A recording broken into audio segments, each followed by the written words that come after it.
to the rim.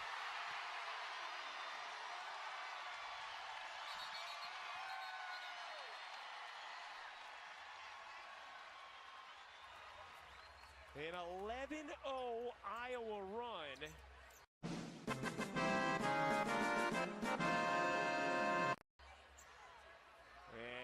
As one of the arena cameramen got hit there after the bucket, and the officials stopped play.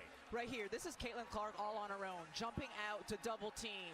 She sensed that she could get the steals, that she could create some havoc, and she did, and got the layup the other way. And let's go. Gabby Marshall approves.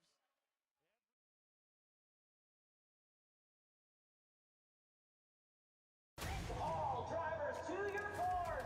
The MX5 Cup is the absolute pinnacle of action at the racetrack. We are starting a new era of racing. We gotta show the boys what's up. I'm not just striving to be the best girl driver. I'm racing to win.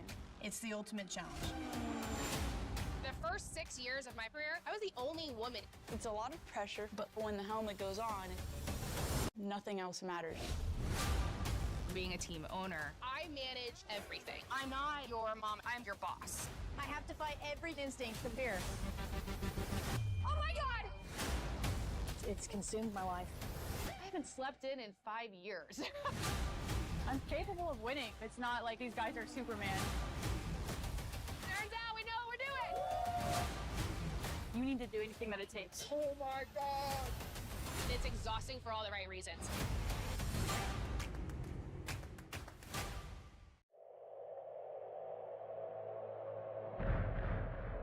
Some people look at Sonny Hayes. They see a guy who lives in a van, a gambling junkie who missed his shot, the best that never was. But I see possibility. And if you don't love me now, we'll never. My rook is a phenomenal talent, but he's young. Never break the chain. You plus him, boom, I got a team. I can still. When was the last time you won a race? Sunday, Daytona. Oh, I'm sorry. I meant Formula One. Oh, I'm sorry. Then same as you.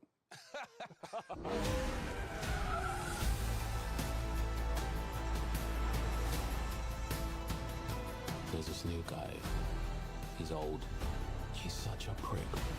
He's quick though. If you had any constructive criticism for each other, what would it be? Don't be such an ass. dickhead. That was constructive. Wow.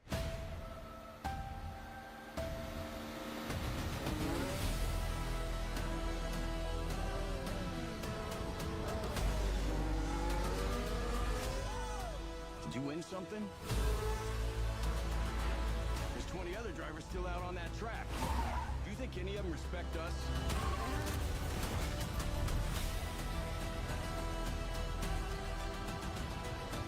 They're saying Sonny Hayes isn't a has-been. He's a never was. If the last thing I do is drive that car, I will take that life, man. 1,000 times. I'm offering you an open seat in Formula One. The only place you could say, if you win, you are the absolute best in the world.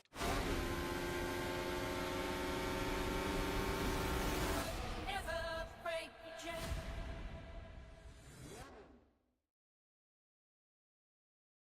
Sim racers, welcome to the E-Racing Association, where you have the chance to win $5,000 in one of the best tournaments in all of sim racing. Green flag in the air. Are you ready to reach the next level of sim racing? The E-Racing Association's epic Omega Cup Series lets you win big. Racing with ERA lets you compete for huge cash prizes, get exclusive merch, exclusive sim hardware pricing, and potentially turn your virtual dreams into reality. Feel the rush as you race door to door against sim racers just like yourself, all from the comfort of your own home. Straight away, they're Join now to get your membership and experience all of the excitement that the E-Racing Association has to offer at www.eragaming.gg. Celebration, he hangs on. My driving style, it's always been aggressive. I think it's gone from being all out, all risk. Now it's a marathon, not a sprint. A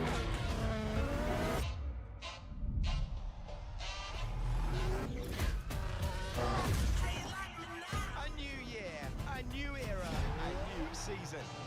Welcome to the all-new F125. It's a great start for Hamilton. Awesome. What a race this has been for Mayer. Still we rise, guys. The rookie showing the champ what he's made of here. The kid is quick. That was fun. I gotcha. She's going for it. Oh no! Her race is over. Remember, we don't beat Red Bull by copying them. Focus on the bigger picture. Into the pits they come. And they come out with a pit entry. NASCAR. This is a game changer. This is amazing. I'm on it. Jackson's making a move on Piastri. Hamilton goes the other way. This is going to be so close. Side by side to the line. He's done it. Let's go. And Hamilton wins. If you think you know how your story ends, think again. Oh, and who's this? Pre-order F125 now.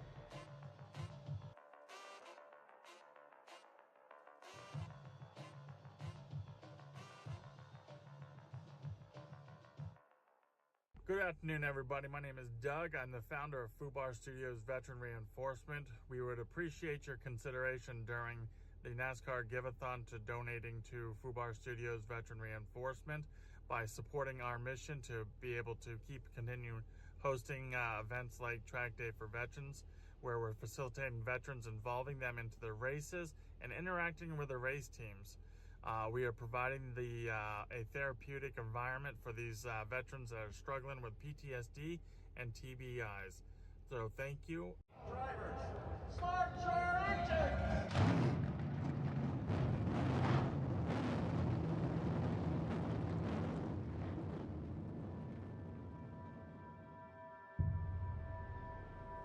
So many people have these big goals, these big dreams that they're too scared to go after, and they go to the grave with them. I went to my first 2 ships for 4 years, went on 1 deployment per ship. I just kept on having this vision of me racing in the Cup Series and walking out to driver intro when I was on the ship on deployment. I made that decision on deployment that, hey, NASCAR was where I was gonna go. I've been the only person who's been in the Navy, African-American, and also racing in NASCAR. Everything that he's done in the military, he's now putting into a car. This work ethic is something that I've never seen before. I would get these calls and text messages like 1:30, 2 o'clock in the morning from Jesse, and I say, man, what are you doing? And he'll be in his racing simulator at 1:30 in the morning. He'll spend any amount of time, any amount of effort to achieve his ultimate goal. Daytona International Speedway, just 3 years after being on the ships, is pretty amazing. You start learning that you really got to surround yourself with great people. You start feeding off of it and you start going places. On the ships, I learned that that was necessary to become part of the team, because if I kept on doing my own thing, then the team wouldn't work. And if the team doesn't work, equipment breaks, people get hurt. The people who are like-minded with you, they'll push you to stay on course.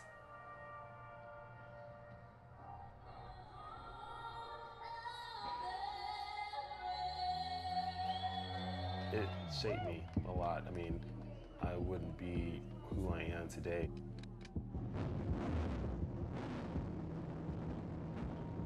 The first stock car race of 2018 is green. Here we go from Daytona. Some years ago when I was sitting in the Arabian Gulf, never would have thought that I'd be sitting here at Daytona. It just takes a lot of effort, a lot of grind, and never quitting.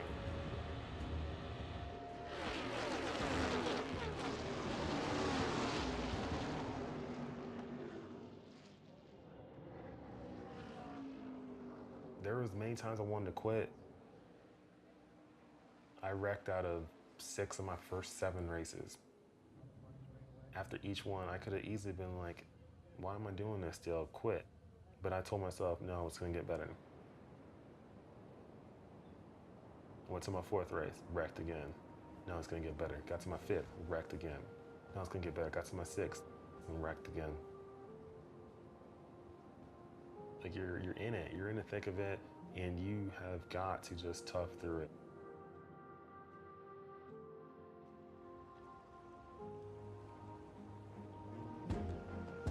The amount of confidence I've been able to gain, the way I can attack goals, I learned a lot of it in the Navy, and I was not going to be able to do that if I wasn't. You got to begin walking and keep walking and start running, keep grinding. Even when you trip and fall, you get up and you go. Anytime someone tells you you can't, look the other way and you keep going.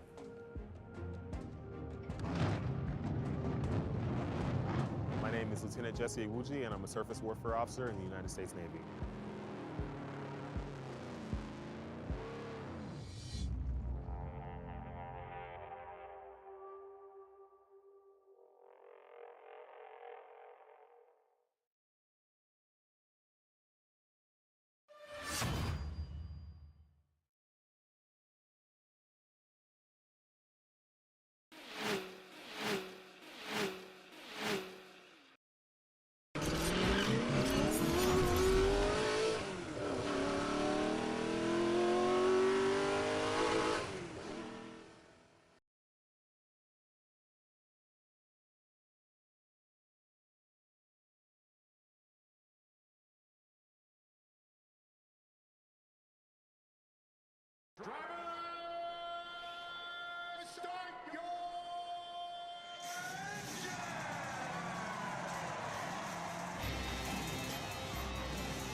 Good evening, ladies and gentlemen. Welcome to Drafting the Circus program brought to you by Sinista1 Productions.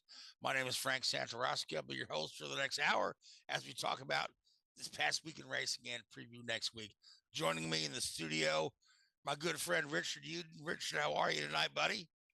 Very good. Thank you. Yourself? Oh, doing great, doing great. And we've got a special guest in the studio tonight, Lieutenant Commander Jesse Iwuji. I don't even know how to introduce him. Navy man, Xfinity driver, team owner, esports guy. He's got so much going on. Looking so forward to just having a great talk with Jesse. But really quick, the headlines this week. Tiny bit of sad news in the racing world. Shiggy Hattori, known as Shiggy to his friends. Here's a guy who raced in the INDYCAR series and Indy Lights and in the early IRL. Transitioned to the truck series, became a truck series team owner, eventually winning a championship. So was a championship winning team owner. Shiggy passed away over the weekend involved in a highway accident. Very sad news. He'll be missed. He's a big Toyota guy. I did a lot, give a lot of guys that are starting sports. So he'll certainly be missed in the paddock. Heck of a character. So, to Shiggy's friends and family, our thoughts and prayers are with you. So also top headlines, Max Verstappen wins in Japan. Denny Hamlin wins in Darlington. But without further ado, let's talk to Jesse. So, honestly, you got so much going on. I don't know where to start. But let's start with your racing involvement right now. So you are Jesse Iwuji Motorsports, and one of your partners is Emmett Smith. You may recall Emmett Smith from that Dallas Cowboys team that was so dominant in the 90s. You guys have been working together closely for a long time, but now you've partnered up with Mario Gosselin with DGM Motorsports. You guys are running the Xfinity Series. You've got Ryan Ellis, Josh Bilicki, Matt Snyder, Myatt Snyder driving your car, and that's Marty Snyder's kid, the broadcaster. So tell me a little bit about your strategic alliance, I guess is the proper word for it. Yeah, for sure. So yeah, earlier this year, we decided to make this alliance and kind of merge and join forces. DGM, they've been a team that's been around for a while. They've always figured out a way to stay alive, right? It's very hard to stay alive in racing, in motorsports, period. It's very expensive. It's becoming more and more expensive. And getting the right partnerships, sponsorships is always becoming more and more difficult. It's never easy. I feel like back in the 90s and 2000s or so, sponsorships was flowing so much that you basically told companies like, I'll call you when I'm ready to have your sponsorship, right? Like it was like that back then. Nowadays it's not like that anymore. It's companies have a lot of different ways and happenings they can spend their marketing dollars on social media ads, influencers, other big sports. There's new sports leagues coming up all the time. I mean, even golf now has this simulator thing that they're doing. I mean, there's just so many different ways companies can spend their money. So that's what you're competing against. So it's not easy. So we knew that we've always somehow, some way figured out how to attract some type of sponsorship over the years, right? Like my story of me going from Navy to NASCAR, still being in the Navy, I still am. I got Navy stuff I got to do tomorrow. So I'm still very much in the Navy. But being a naval officer, somebody who went to the Naval Academy, graduated, played football there, served on multiple ships, been on multiple deployments, to go from being basically driving a multi-million-dollar Navy warship to racing cars, it's still kind of going back and forth doing all that. It's been a story that's inspired a lot of folks and also attracted a lot of different companies who've been very military friendly or maybe wanting to get in front of more military members or veterans, you name it. So leveraging my story as their asset or whatever they want to do, I don't know. It's been great for companies. So that's allowed me to have sponsorship and do different things. And we built stuff up. And now, obviously, we started Jesse Iwuji Motorsports. We ran a full season in 2022. 2023 and 2024, we ran part-time. But 2025, we're like, how can we figure out a way to get back to full-time? And we spoke with DGM and they figured, hey, why don't we join forces? There's things that we bring to the table that they never had. There's things that they're bringing to the table that we don't have. We come together, we can really build something really special. And I just love that they're like this very kind of family-oriented, family-run team, all good people. Every time I go to the track and I see them, everybody's so nice, so cool. It's not always like that. Like even our team that we had, when we ran full time, we ran well, we did well, we did a lot of good things. But I wouldn't say it was like always the nicest and most pleasant experiences always. But people were good at what they did. So yeah, it's just been a really cool experience being able to join forces with DGM, and I look forward to hopefully building out this relationship to eventually more. So, and as far as the 2025 season, I know we're only kind of getting started, but although, NASCAR starts and there's boom, race after race after race. What are some of your more positive results? that you've had, and how do you feel like the partnership is going as of now, and what are your goals for by the end of the season? I think the goal is one, definitely, stay inside the top 30 in points, right? And really get inside the top 25 possible. That's what we're working on. A two-car team is never easy to run. All right. You got so many different parts and pieces moving for the whole thing to make it work. And we're just trying to keep developing these vehicles that we have, trying to make them better. There's vehicles from our stable that we have from 2022 that I ran really well, that we're now adding into the inventory that DGM's been using. So there's things that we're doing to help build out this whole thing, and those guys work really hard. They're good at what they do. Had some tough luck happen a few races, but trying to bounce back from it all. Daytona went pretty good, trying to build off of that and be better. But yeah, racing it's a whole season thing, right? You can't really judge it off of one race. You can't judge it off of 5 races. You can't judge it off of 10. You got to judge it off the entire season, because there's so many roller coasters that happen. And I remember even when we started our team, I think we were like kind of up and then just down hard up until probably like April or May of probably May till May of the season when we were running. So like we went downhill hard, but then we can't climb back up. And from there, from May until November, we just kept climbing. Some bumps in the road along the way, but kept climbing. And by the end of the year, we got to where we wanted to go. Then we had multiple top 10s. I finished 11th at Daytona, second Daytona. We had some good stuff happen. So it takes a whole season to have a whole season.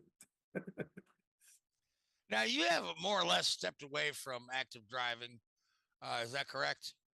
No. No? Okay. No. All right. So I was like, just because I haven't raced doesn't mean I'm not going to race. I'm going to race. Stay tuned for some fun announcements.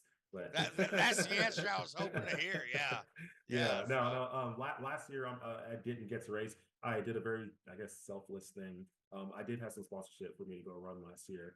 And the company we thought was going to do multiple races. So we had another driver that was with us too as well, Andre Castro. So I actually had him run in my place for the first race, and I was just going to run the second one. And then the second one didn't happen. So I just did the selfless thing, I guess. But that's what team owners do, right? We're selfless. So this year I'm like, okay, I need some of them are. Run. Some of them are selfless. Yeah, some. Yeah. So I was like, not all of them. Yeah. So I was like, you know what? I need to run like this year, no matter what. So I will be running. Stay tuned. That announcement will come soon.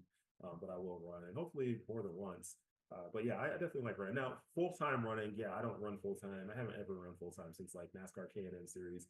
But I do run the races that I can. I love running the super speedways. They're fun because it's an opportunity where you can have like the best finish possible.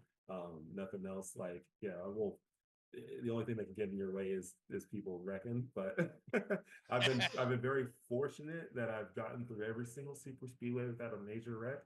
Now I've gotten caught up in some crap that have held back some of my finishes, but like man, if I can get through clean, like I usually have a good run. So yeah. All right. Keep in mind that we have a limited time. I don't want to dominate the entire interview. So Richard, do you have anything you'd like to throw out here to Lieutenant Commander Iwuji? Yeah, I always find it fascinating talking to drivers, especially drivers that have got into ownership, and what's the emotions like and the frustrations like when you're sat there on the pit box or wherever, and you've got a young kid in your car or somebody else stepping into your car and they screw up. I mean, you must be sat there thinking, oh well, I could have done that better than you, or whatever it may be. It must be quite hard to sort of bite your tongue at times, and the self-discipline must be difficult. Yeah, you know what? So drivers that we've had run, for the most part, they've all been fairly smart. Like none of them doing, not like boneheads, right? There are drivers out there who are like that, but fortunately, we haven't really had those. But there has been some times where I was like, did you have to do that? Like, there's times to be aggressive, and then there's times not to be. If you're not fighting for the top 3, 5, or whatever, then is 13th that important over 14th? You know, like, is it worth completely wrecking a car for 13th if you could just finish 14th? You know, so like maybe it is if it's between, you know, winning or not winning. But if you're not, you know, you just gotta under situational awareness, understand kind of where you're at and what the long game is. Like, unless you just got all that money to pay for what you're gonna do, but if you don't, then like, you gotta take, you know, you like race to your budget. You know, and so those are the ones that are frustrating sometimes when some of those things happen. They don't happen all the time, but they do happen. But yeah, but it's racing, right? You get in the car and you're just like, I think I can, and then you don't, and you're like, ah. So another question, very quickly. One of the things that, you know, obviously I've been involved in multiple different race series all over the world, and, you know, with multiple teams, and some very, very successful teams, some not quite so successful. But you know, I've always said that, you know, if there's to win a race, say you've got to get 10 things right to win a race. I've always said that, you know, the big teams, and, you know, in the NASCAR world, I'm going to put Joe Gibbs Racing and Hendrick Motorsport, and to a great extent Team Penske in there. You know, they'll get 7 or 8 of those 10 things right every week. So they've only got to get a couple of things right to really optimize their performance. And, you know, some of the smaller teams may only get 3 or 4 of those things right every week. And it's all about the discipline of the teams and trying to take the variables out of it. And do you see, you know, from your aspect now as a team owner and taking that step, any similarities between what you've done in the military and how, because obviously that's very controlled and very regimental, and it has to be. You don't have room for people, you know, screwing around and not following the procedures. And I'll tell you, you know, when I first came over here from Europe, and, you know, racing in Europe is very procedural based. You know, you go to a Formula One garage and, you know, you could pick 1 hour and 40 minutes before the race start, and you know exactly what each team is going to be doing at that given moment. And it was never quite the same over here in Cup racing. It's a little bit more flexible. You know, do you see any of those similarities? Would, you know, have you tried to bring any of that sort of organization into your teams? Yeah, we definitely have. So, you know, when we, like in 2022, when we, you know, started running full time, we, you know, when you start a team, there's no manual that says, okay, here's how you start a team, and here's how you run. There is none. It's just like, you go figure it out. So as we're trying to figure it out, obviously mistakes happen at first, and we're like, okay, and every mistake costs something. It's $1 or a lot of dollars, every single one. So, you know, we're trying to figure out, okay, how do we cut down these mistakes? Because we'll just drown in bills if we keep doing this wrong or whatever. So one of the biggest things that we have in the military, at least on the Navy side, is checklist, right? Just like probably the same thing in F1, they have all these procedures. Like, if you go on a Navy ship, before a ship gets underway, before it, you know, releases the lines, it gets underway, there is a 48-hour checklist, 24-hour checklist, you know, 6-hour, 1 hour, whatever checklist, and by every single minute, these things have to be done. So that's what we started trying to apply to our team, because what we noticed was, you know, we'd go to the track, we come back from the track, and we're missing like all of our radios, or we're missing this, or we forgot to bring this. Well, when you lose radios, there goes another $3,000, $4,000, right? When you do it multiple times, you're like, okay, that was a whole set of tires for a weekend right there, you know? So you like to eliminate those issues and have something that was in line where you don't have to think about this stuff anymore, because, you know, NASCAR, you know, very much kind of just like, just whatever, people just do whatever they want, however they want. I know how to do it. You know, I've been doing this forever. I know you've been doing it forever. Just like in the Navy, in the military, everybody's been doing it forever. But guess what? There's still highly experienced people in the military who still get electrocuted because they didn't power down what the equipment that they're working on. You know, they're like, oh no, I got this. I've been doing this forever. Zap, dead, right? That's why we have checklists. So you go, I don't care how much experience you have, how long you've been, you have the checklist so nobody forgets anything and everybody knows their job. And that's what my head football coach in college used to tell us all the time. He said, stop doing other people's job.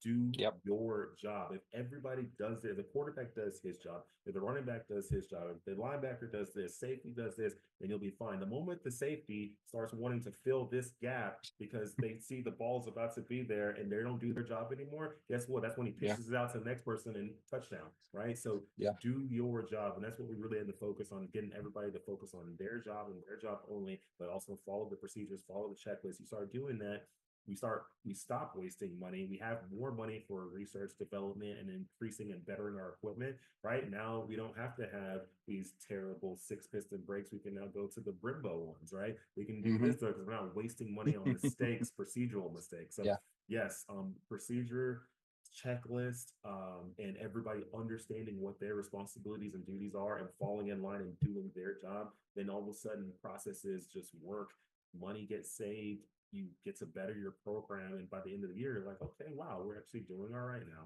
So yes, huge processes. That's why people get paid a lot of money to come in and do process improvement. Like, I mean, it's almost in a way, and it's not to sound, and I always struggle to sort of put this into words, if you like, but it almost takes the emotion out of it.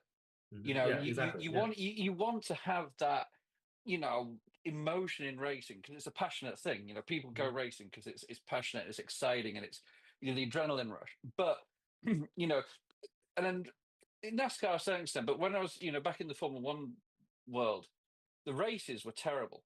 I hated going to races because it was so procedural. Whereas when you went testing, you had a little bit more freedom to do things. But the racing was, you know, everything was set out, you know, like a, you know, almost like autonomous, you know, robotic, and it sort of lost its, you know, you've got to have that little bit of, you know, edge to it. So I guess it's always that balance to try and address that, and I guess that's why you're a team owner and I'm not. well, and you know, the thing is, like, you know, everything is super procedural, but then once you get to the actual race, once it goes green flag, there is no more procedure anymore. It is like you're now just reacting to what's happening. Like you can go first lap and a tire goes down. There is, you know, that wasn't in the handbook, you know. Like, but you know what you need to do though to fix that, so you understand what the process is to fix that. But you now have to have all your processes ready and just know what to apply when something happens. But like it's now not just completely scripted. Now you are in it, everything is kind of gone wild. It's like a boxing match, right? Like you go into a boxing fight, you know, understanding, okay, here's what I'm gonna do, here's how this normal defense is, you know, I'm gonna come out, I'm probably gonna do this, do that, and then ding ding ding, and you get boom hit in the face the first time. Plan gets thrown out. Okay, it's time to fight. Let's just go. Yeah, no, I think our man behind the scenes, Keith, has a question for you. Yeah. Oh, sorry, I caught him off guard there. Sorry, come on, Keith, keep up. Hey, how's it go? How's it go? I was waiting to hear from Frank first. Real quick, thank you for coming on this show. I wanted to ask this question because these guys aren't really familiar with what you do on this sim e-racing stuff. Yeah, I've been a big e-racing sim guy for years on Xbox, PlayStation, all these systems. And last season, when we had William Byron come out the gate and win, everybody said that's a fluke. And the whole story was, oh, this is a guy that played on consoles. He came up through this. And then all of a sudden, William Byron takes 2 more races. Now everybody's like, okay, hold on here. And then we see Daytona this year. There's a rain delay, and mostly everybody's got rigs in their trucks. What is this? How big is this real true explosion of accepting sim racing now in racing? I think it's fully accepted now. I think all drivers now are all drivers who are currently racing or kind of been around racing kind of right now are accepting it. I think drivers of the past still are having issues adapting to it, and not that like they don't understand it. It's more of and I fully understand this. Like if you grew up just physically driving and you never did sim, to go from physical to sim is very difficult because your brain relies on certain senses to get a vehicle around the track. Your brain is relying on feeling things through your seats, feeling all 4 corners of the car. Okay, here's my weight balance, here's the weight transfer, here I feel some slip, I feel some yaw, I feel like this and that, up and down, pitch, dive, roll. You feel all those things. Your brain is calculations are going on. Your brain is telling your hands, your eyes, your feet what to do to get a vehicle around based off of this sensory input you're getting. You go into a sim and now you cut in half or even more, maybe 70%, 80% of the senses that you typically go off of are now not there anymore. And now you're tasked to go drive just as fast again. All of a sudden these drivers are like, wow, like it's like I can't even do this anymore. Like my eyes, I'm used to looking here and doing this. I'm used to when I turn my head, my senses, my eyes see certain things. I'm used to expecting this. When I turn my head and it's just a screen, it's not there anymore. So there's so many things your brain is having to recalibrate. But if you start on a sim, it's a lot easier to go from a sim to a real driving, because once you get to real driving, you now have, let's say, if you're only taking in 3 inputs, into your brain to be able to calculate what you got to do to drive on a sim. Now you go in a real car, now you have 10 inputs. You're like, oh my gosh, I have way more inputs now I'm using now to control a vehicle. I can actually feel when it's sliding under me instead of just only feeling it through my hand on a steering wheel. So yeah, sim is huge. People are understanding it now. Manufacturers are using simulators to train their drivers. It saves you so much money. Every time you go to a track, that's tires, money, people, transport, track, everything, potentially a loss of a car if you wreck. On a sim, I can be like, you know what? This particular corner, I'm usually going around at about 100 miles per hour. Let me try going around it around 110 miles per hour. And if I mess up and I wreck, I just hit the reset and I try it again. I find the exact speed I need to be. And now I know, okay, around this corner, as long as I use about this amount of brake pressure going in, I get back on the throttle right here, I should be able to get in. You go to real life, you apply it, and it should work. Yeah, I mean, just to sort of give some, aside without giving too much away from what we do at Toyota, we have 2 dynamic simulators, so they're full motion platforms in North Carolina. I believe GM, because obviously GM does NASCAR. We have multiple as well. Yeah. NASCAR, the Corvette INDYCAR, program, INDYCAR. Yeah, so they've probably got 6, I think now, potentially. I don't know exactly, but they've got a lot.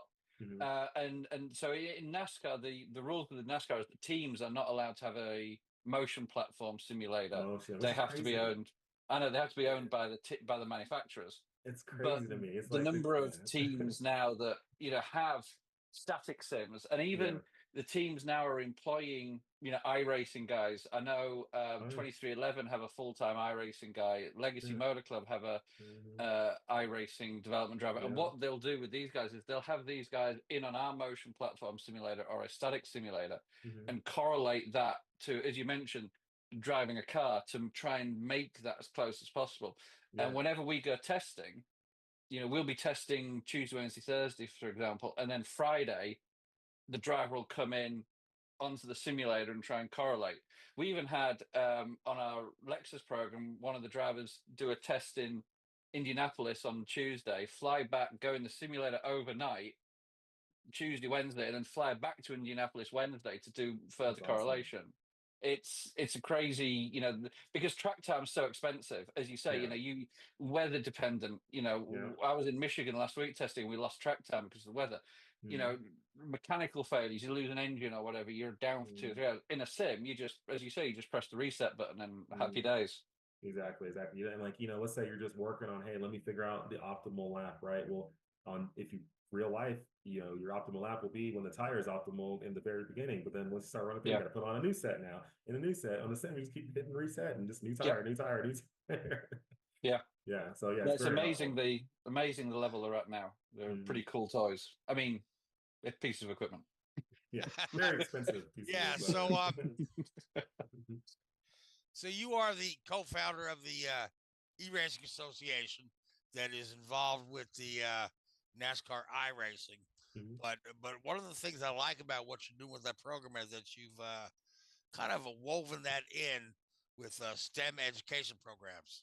Yeah. So STEM is close to my heart because my son was very active in STEM when he was in high school, and that his involvement with STEM led him to eventually get his dream job after college.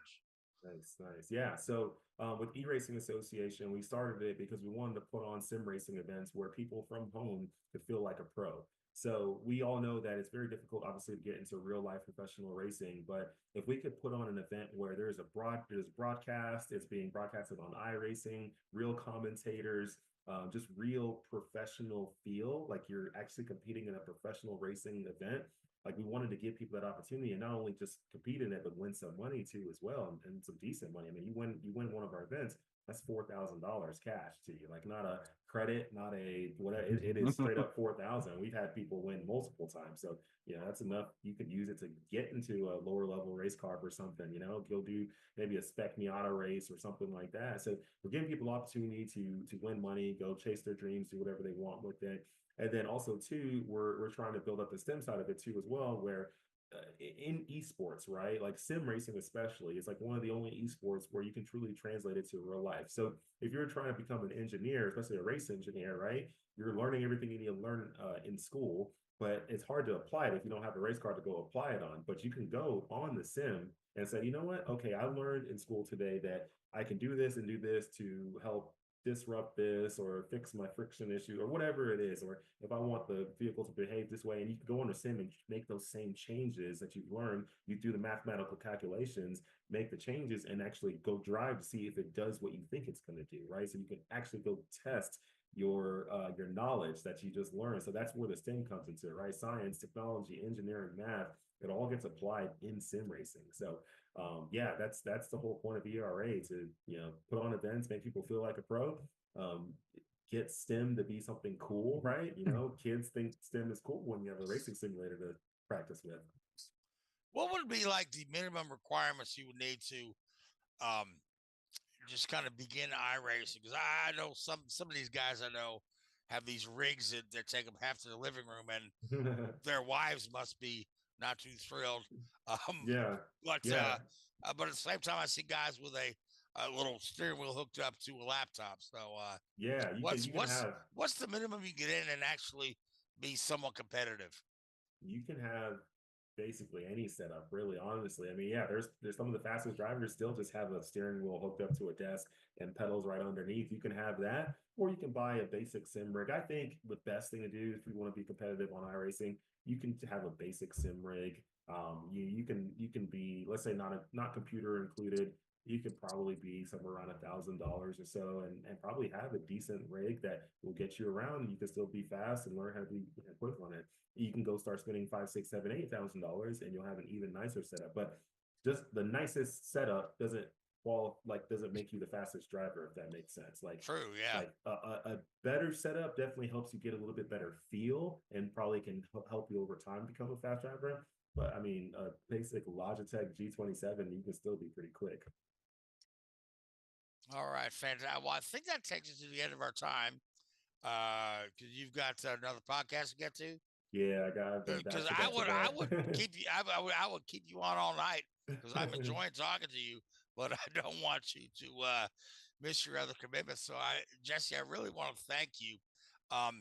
And if you would go ahead and let our viewers and listeners know where they can find you on social media or on the internet. Yeah, anybody looking for me online, you can find me on all the social media platforms. Just type in my name. That's Jesse. Last name is Iwuji. I don't have any fake or special names online. It's just my name. Look me up on Instagram, Facebook, Twitter, YouTube, LinkedIn, everything. I'm on all of them. So look me up. If anybody ever wants to get in contact about anything, any questions or whatever, you can always feel free to hit me up. I look at all my messages all the time. But yeah, I'm here to help anyone and provide advice where I can. People reach out to me. I mean, just this week alone, I've already sent a couple emails to people who were just trying to advance their life into the racing world. And I hopefully the info I gave them hopefully guides them in the right direction. I'm always definitely here to do that, because I know I needed that when I first got into racing. So I always, if someone reaches out to me and truly wants to get somewhere, even if it's not racing, just business or school, military, and you got a real question and you're really trying to go somewhere, reach out to me and I'll do what I can to help. Man, you are a very inspirational individual, and I really love and appreciate what you're doing. So, and again, I would keep you on here all night, but I don't want to. Yeah, I don't want to upset the next podcaster who's waiting for you. So, Jesse, thank you so much for joining us tonight, and we'll let you go. But I hope you'll come back on maybe later towards the end of the season, talk to us how DGM and Jesse Iwuji Motorsports are finishing up the Xfinity season. Yeah, most definitely. Thank you all so much for having me. Thank you. And thank you. All right, have a good night. Take care.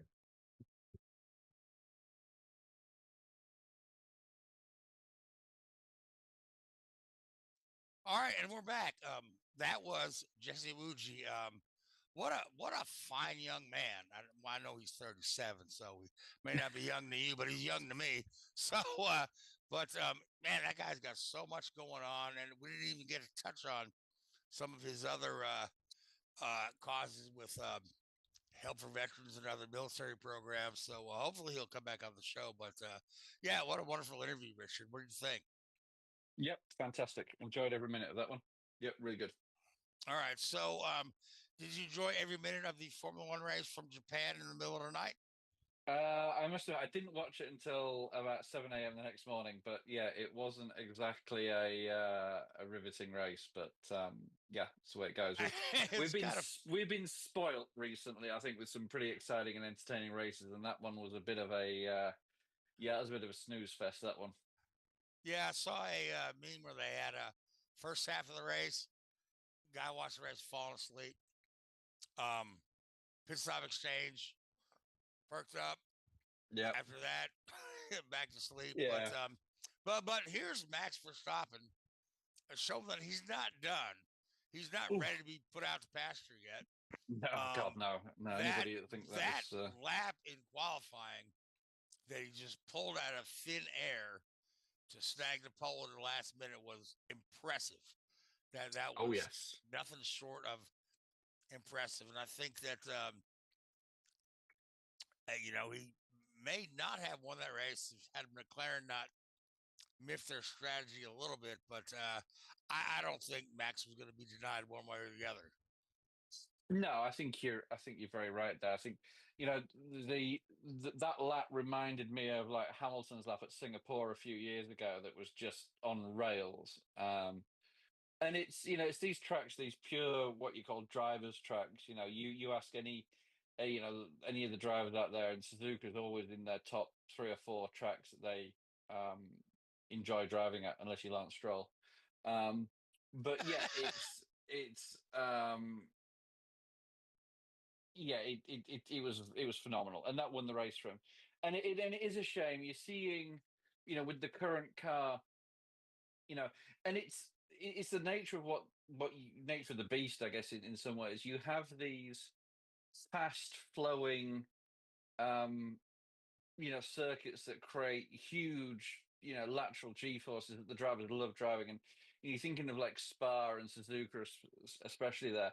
And unfortunately, those sort of circuits, you know, with how aerodynamically sensitive these cars are, they don't necessarily produce great races, because as you know, we saw at the weekend, Lando Norris couldn't really get within like anything less than like 1.2 seconds of Verstappen. As soon as he got under that number, you know, the wake from the car in front meant that he had to put so much lateral load through his tires that he would, you know, just scrub off the speed straight away. Which it's kind of a shame, really, that, you know, these iconic tracks aren't producing the most entertaining racing at times. So hopefully they can do something about that. That's the biggest challenge, I think, right now. Absolutely. So let's talk about the Red Bull and the driver shuttle situation. The interesting thing is Yuki Tsunoda made his debut as a Red Bull driver. Yep. It didn't go great. Yeah. I mean, he struggled in qualifying. Said he had some problems coming to grip with the car. Liam Lawson out qualified him, but Yuki beat him in the race. But the standout of the junior team was Isaac Hajar, who finished 7th. Yeah. Yeah. You know, and you've got Yuki, I think, was 12th, and Liam was right there near 14th, the bottom. I think. Yeah, right there near the bottom of the running order. But Hajar, I mean, here's a guy who crashed on the pace lap in Australia, and you know, but here he is earning his salt. Yeah. Oh, I mean, I think that what you saw from, I think what this driver sort of merry-go-round, if you like, has shown is that obviously the Racing Bull car is a lot more compliant. It's a lot more drivable than the Red Bull. And, you know, Tsunoda, at the end of the day, you know, you can say, hey, the guy did better than Lawson. You know, Lawson qualified last or in the bottom 2 or 3 for 2 races in a row. You know, at least, you know, yeah, he was beaten by Lawson and Hajar, but, you know, yeah, I think you've got to look at a little bit of a bigger picture here. That car is a very, very difficult car to drive. And for anybody to he maybe didn't get it quite right in qualifying compared to some of the free practice runs. The free practice runs, he was, comparable to Max in many, many ways. And I think it's a learning curve for him to get into that program. He hasn't had any testing in it, sim time for sure, but no on track time. Whereas Lawson had, 2.5 races, if you like, with the sprint race there in Shanghai, and all the preseason testing and all the sim time, over the winter. So, Lawson was as prepared as you could be for this car. And, I think given the preparation they've had, I think people are being a little critical on Tsunoda there. I think you need to give him, 2 or 3 races there to find his feet. As you did with Lawson. He was just thrown into it. So there you go. Yeah. So I've got, I don't buy this. Oh, well, Lawson, out qualified him. Yeah, but I guarantee you, Tsunoda would have qualified higher than he did, in the Racing Bulls and the Red Bull. So, I think it just shows how what a sensitive car that is to drive. Yeah, because it's designed for Max. Yeah. And Max doesn't drive like the average driver. No. Because Max is not the average driver. He is, again, a generational talent, and he likes his car set up a certain way, and it's wildly different than some other people do. So, but I think, again, like I said, we'll give Yuki a couple more races, but my main point was that Hajar, whose season, started off he's been very impressed, so miserable. He's this guy's pretty darn good. So very impressed with what he pulled out the bag in the qualifying and the race. Really, really strong performance, especially to say after the heartbreak of Australia. Australia. Yeah, I mean, these guys, you don't, it is like, these guys give everything to get to where they're at. And, it's like a quarterback being drafted in the NFL and throwing an interception on his first snap. It must just be because everybody's looking at you. You're in the best 20 drivers in the world. And it's real, I think it's shown real mental strength to come back and do what he's doing, especially after some of the public criticisms from certain people within the Red Bull camp of his performance. So, am I correct in saying that he's the first Formula One driver out of Israel? No, he may be the driver, but I know Williams had a guy that they tested with back in the day. He may have even been there when I was there. Maybe not. Maybe just after that. But yeah, Williams had an Israeli guy who was pretty crap. To put it bluntly, I'm going to say around about sort of 2018, something like that.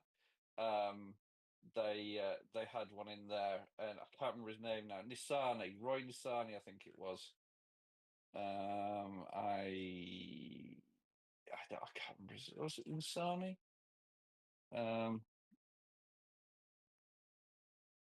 Something like that. I can't. Yeah, no, I can't. No, not Ray Nissan. Hang on, I'll find out. Talk amongst yourselves for a minute. Talk amongst myself because exactly. Not, so. Yeah, Nissani test driver. It's 2020. Yeah, he did. Yeah. Who was it? Yeah, he was a test driver. Roy Nissani. Yeah, I think he did. He ended up doing. I mean, he's obviously, competent driver. But nothing. He didn't dig up any trees. That's for certain. I mean, his Formula 2. He was 5 years in Formula 2, and his best result was 16th in the championship with one podium. It's nothing. Connor Daly stats, yeah. Yeah, I mean, he did two. He did 1, 2, 3. He did 6. Driver test. Driver test sessions for Williams during the 2020-2021 season. But yeah, nothing to. Nothing to write home about. But yeah, he could very well be the first. He could very. You're right. He could very well be the first competitive Israeli driver. the first one entered in a Grand Prix. Yeah. Yep. So, yeah, because you've got, this being a world sport here, there's still a few countries that have not been represented. Yeah. Well, several really. So, if you want to talk about like African nations and whatnot, Oh yeah, huge number. So huge number. Still kind of blows my mind that 75 years of Formula One, and Lewis Hamilton is the only black driver ever.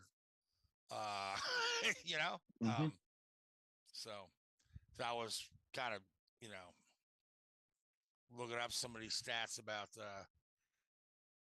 black drivers in racing in order to talk to Jesse about, because that's another one of his big crusades, is to kind of help get young black drivers in the sport. You got guys like Miles Rowe and Roger Carruth who are coming in and doing really well with it. But yeah, but it's kind of shocking that Lewis Hamilton is still the first and only guy, and he's rewritten the record book. Yeah. So, well, where are we off to next? We're off to Bahrain this weekend.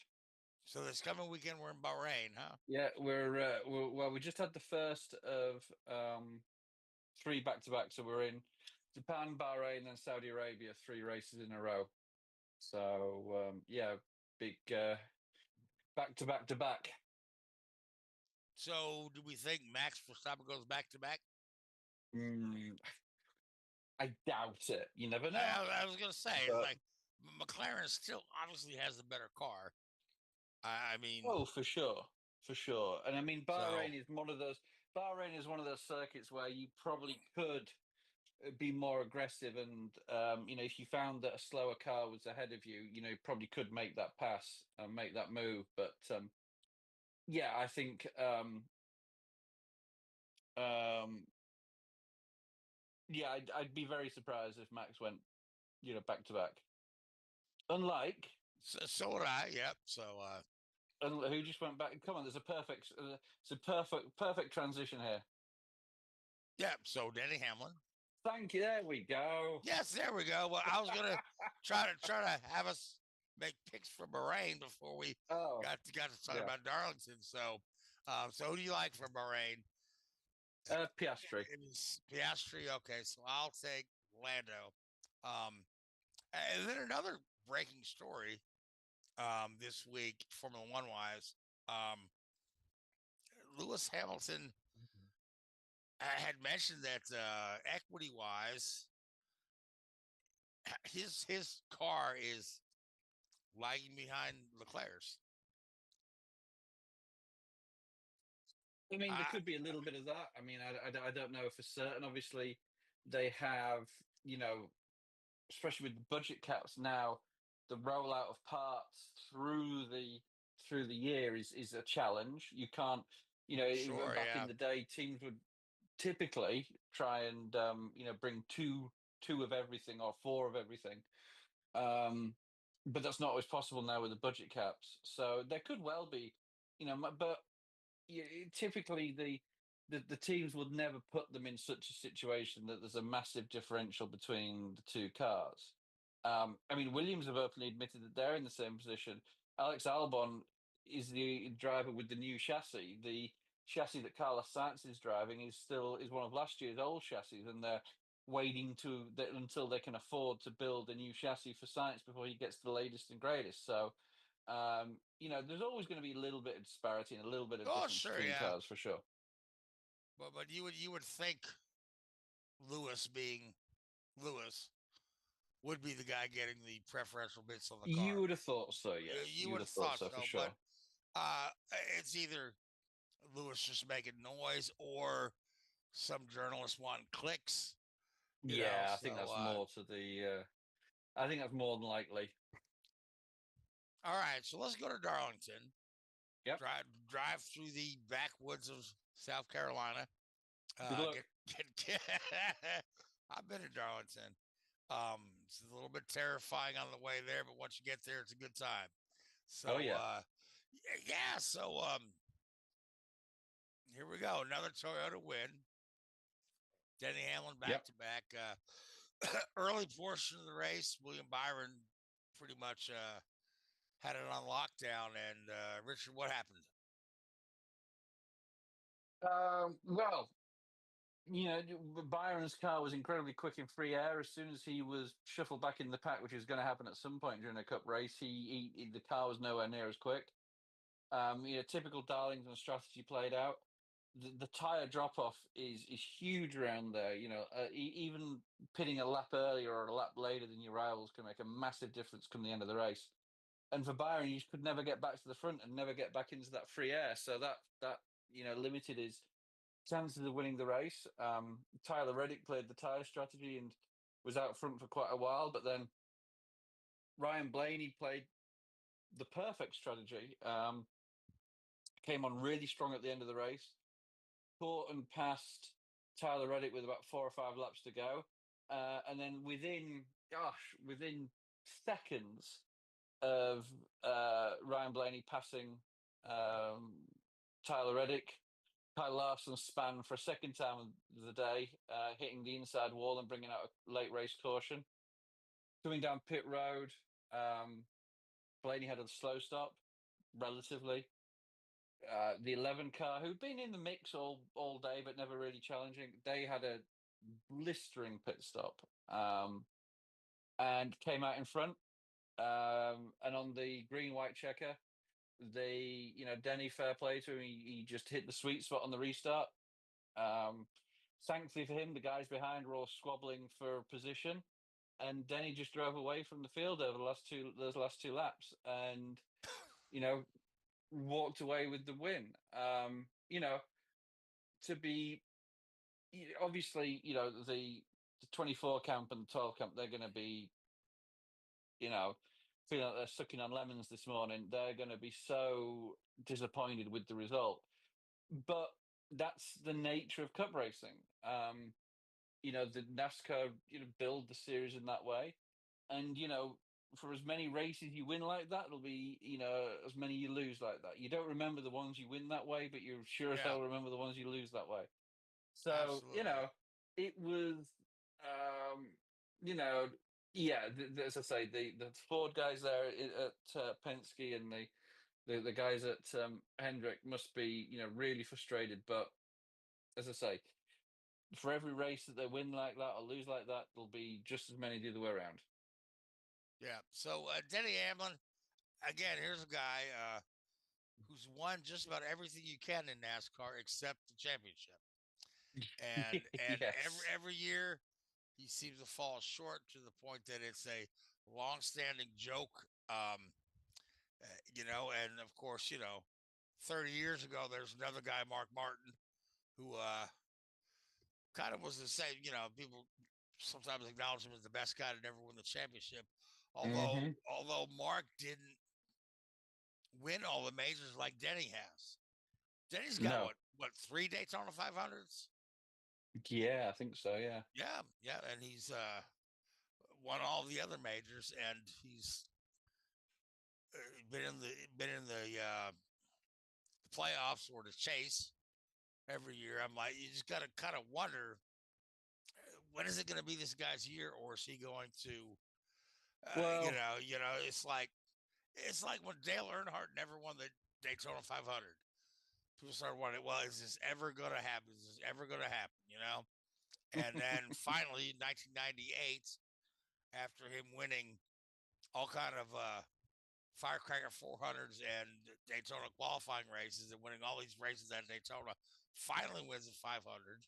So, I just got to wonder if Denny Hamlin's day is moment in the sun is ahead of him, or if people have obviously like Michael Andretti at the Indy 500. Yeah, I mean, Denny's in 43, 44 now, maybe early 40s. Yeah, getting towards the twilight years. I mean, he's been with, I think this is his 20th year with JGR in the 11 car, and obviously every year that goes by, people start questioning it and say, well, but what Denny's shown over the last 2 weekends is that he's as quick as ever. He has the ability to compete. I think for, obviously there's been a crew chief change at his car over the winter. There's been a bit of a shuffle there within the JGR technical side. So maybe that's a new injection. Maybe the issues, going into the championship playoffs weren't his. They were the team. I don't know. But you've got to be, as they say, you've got to be in it to win it, and he's sure as hell in it right now. And absolutely is, yeah. So it's it's difficult. The cup season is so long. At 36 races or whatever it is, it's so hard to maintain that momentum throughout the year. So your ideal situation is win early, take a step back, have a bit of a breather. Work on the little things that you need to work on. And, as I was talking about with Jesse earlier, work on these little minutiae details, which, can make all the difference come a championship race, and make sure you execute, because Denny's as quick as anybody out there. He's in that 5 or 6 guys, the Larsons, the Bells, the, Byram's, the Denny, the Logano's, those guys are as quick as anybody, and they just need to execute to win the championship. And hopefully now they can take a step back, work on these little things, pick up the odd win here and there to keep the momentum going, and ride that wave into the playoffs, because that's what it's all about. That's the Joe Logano theory, yeah. Yep. Kind of like get a race, win in early, low key throughout the rest of the season, come alive in the playoffs. Yep. So well, I mean, the last 3 years, Logano's won 2, Blaney's won 1. Yep. Those guys weren't anywhere near the fastest guys throughout the year. They just won the races when they needed to win them at the end of the season, and that's how you play the game at times. And it's like when like something like Tom Brady winning all the Super Bowls. You could argue, he was never the greatest player during the regular season, but they did what they needed to do to get through, and then come the playoff time, it's like, all right, let's turn it on, and they knew what they needed to do. That's what these teams. Keith might disagree with you on that. Because it's all about performing. Well, no, you sound like you're describing Eli Manning rather than Tom Brady. Well, yeah, but everybody sort of, you look at the overall, the end of season statistics for Brady certainly outperform his regular season statistics, I think, in terms of, there's players that were close to him, but got, in regular season stats, but got nowhere near him at the end of the season. And it's the same with the 4 guys, the Ford guys, people have been way better than them during the regular season, but they've just come out in the postseason and done what they needed to do. And it's a lesson in there for everybody. All right. So, where are we off to next? After Darlington, Bristol should be Bristol. Yeah. Who you like from Bristol? I'd love to see Ty Gibbs do well. He was quick there last year before the tires started to tread. So I'd really like to see Ty step up. He unfortunately, and we didn't remind him of this when we were testing with him last week, but I'm sure he's aware of the statistic. He is now the most has the most number of cup starts for Joe Gibbs Racing without a race win. Yes. So I'm sure. We talked about it on last week's show. Yeah. So needless to say, we didn't remind him of that one. That probably wouldn't have gone down very well. I picked Ty Gibbs last week just because of that, and I think Bristol's more of his. Yeah, I think Bristol's more of Ty's place. He's a pretty good short track racer. Okay, so I'm going to go with. I honestly want to say Christopher Bell for Bristol. Now we'll take it. Yep. So, all right. So INDYCAR series, we're off to Long Beach, the longest running street race in the United States. Who do you like for Long Beach? Oh boy, I mean, can anybody look past Hello, yeah. Hello right now? Although if you look at the Fox TV commercials, it's Pato Award is the guy. Yeah, goodness me. I mean, yeah. When was the last time somebody won the first 3 races of the year? 2020. Scott Dixon. Okay.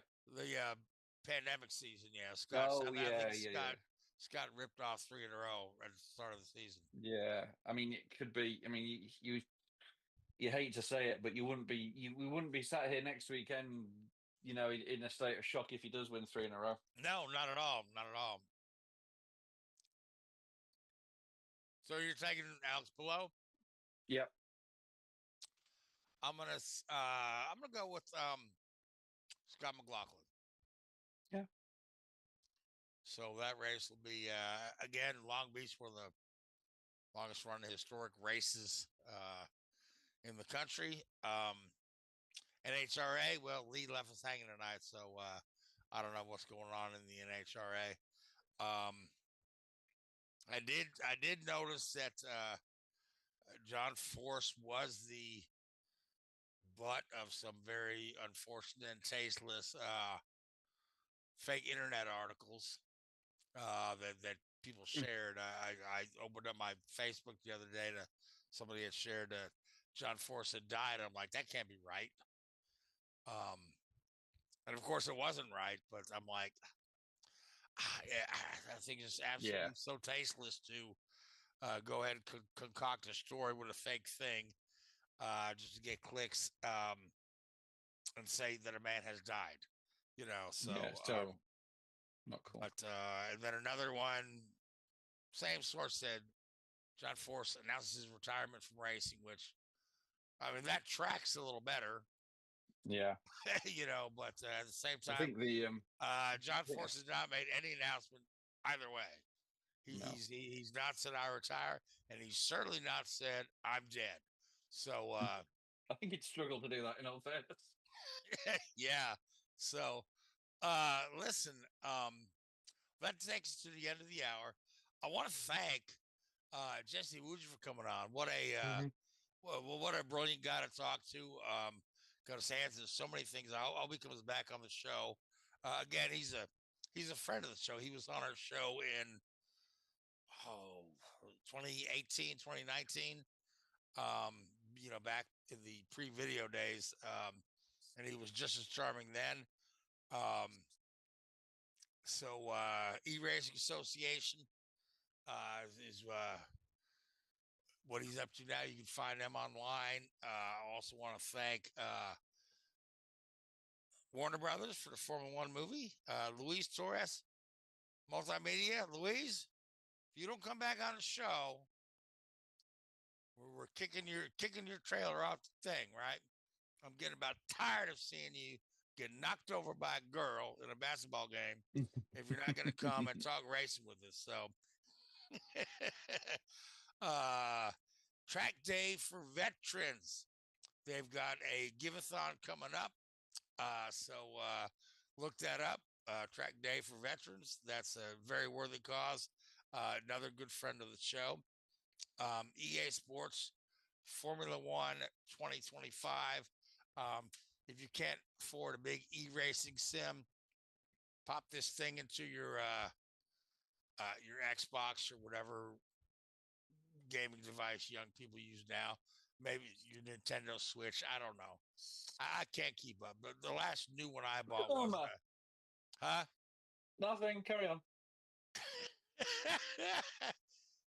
Last new gaming console I bought was Wii, and I bought it for my kids. And we got Super Mario Kart, and they beat me all the time. I'm like, I'm supposed to be the racing guy, and my kids kicking my ass in this game. So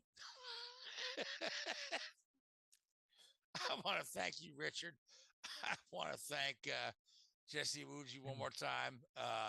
Sinista1 Productions and our fine producer, Keith Hayes. You guys are great. I want to thank Facebook Live, YouTube, Spotify, and TikTok. But most of all, I'd like to thank you folks that tuned in and got to listen to a pretty fun show tonight. Until next week, good night. Thanks for watching Drafting the Circuits. Make sure to follow Drafting the Circuits on Facebook, Spotify, Twitter, and YouTube. Drafting the Circuits is a Sinista1 production.